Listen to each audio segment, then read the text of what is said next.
Here is Greenland, and here is Africa. On this map, they look roughly the same size. In fact, maybe Africa looks just a tiny bit bigger. If you grew up looking at maps like this, it probably seems totally normal to you. But the truth is, Africa is 14 times larger than Greenland.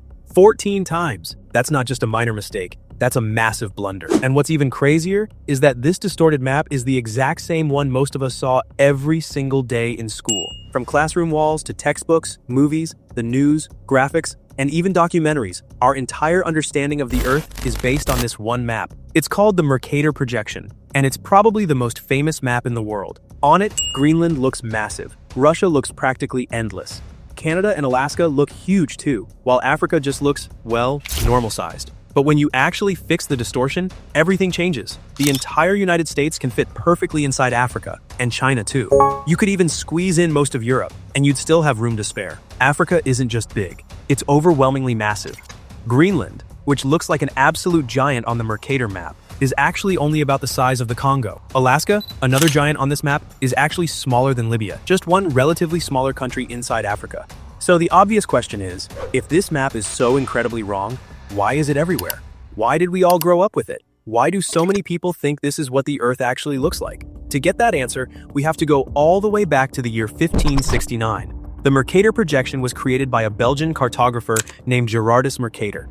And here's the key point that most people don't know. He didn't design this map to teach geography. He designed it for navigation. Back in the 1500s, explorers didn't care about the highly accurate size of land masses. They just needed directions. If you're sailing across the ocean, you need a map where you can draw a straight line and follow that exact same compass direction the entire way. The Mercator Projection does this perfectly. Any straight line on this map represents a constant compass bearing. For navigation, that's an absolute game changer.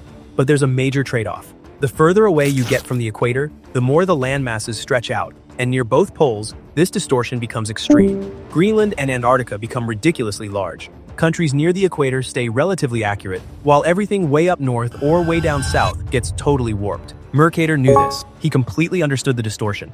It was never his intention for this map to be used in schools. This map was strictly built for sailors. So, how did it become the default way we view the world?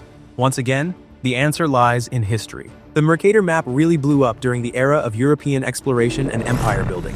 On this map, Europe looks large, powerful, and centrally located. Great Britain, which is actually smaller than the US state of Oregon, looks pretty huge here. Same goes for Scandinavia. Meanwhile, Africa, which is realistically astronomically larger than all of them combined, just looks average. So, was this intentional propaganda? Probably not at first. But once this version of the world became the standard, it just stuck. And it quietly created this unspoken hierarchy of countries and continents. Another huge reason is simply familiarity. When people grow up seeing a specific image, anything different instantly feels wrong. Equal area maps look super weird at first. Oval maps just look incorrect, and it's purely because they're unfamiliar. That's how the Mercator map became the normal, and eventually, that normal became the truth. The third reason is practicality. The Mercator map is a perfect rectangle. It's super easy to print, frame, and fit neatly onto the pages of books or onto our screens. A lot of the alternative projections are oval or have these complex layouts that just don't fit as nicely. But here's the problem. We don't navigate with paper maps anymore. We use GPS, satellites, and real-time digital navigation. The original purpose of the Mercator Projection doesn't even apply to our everyday lives anymore. Yet, billions of people still accept this map as the ultimate truth. And that's a huge deal. Because maps aren't just neutral. They don't just show us the world. They actively shape how we think about the world. There are definitely other options out there.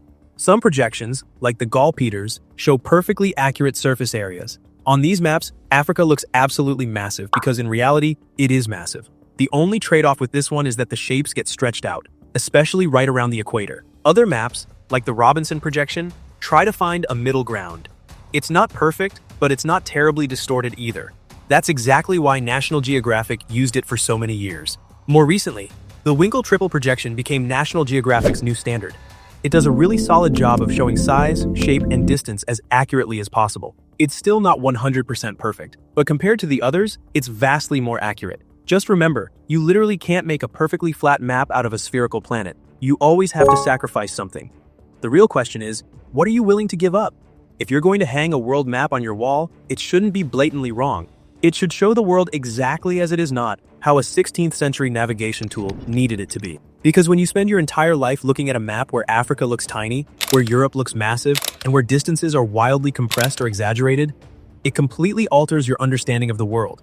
It affects how you view global power, population, resources, and even how you interpret news headlines. Greenland is nowhere near the size of Africa. It's not even half its size. And that's exactly why we need to start looking at maps that actually tell the truth, instead of just blindly repeating a mistake we inherited without ever questioning it.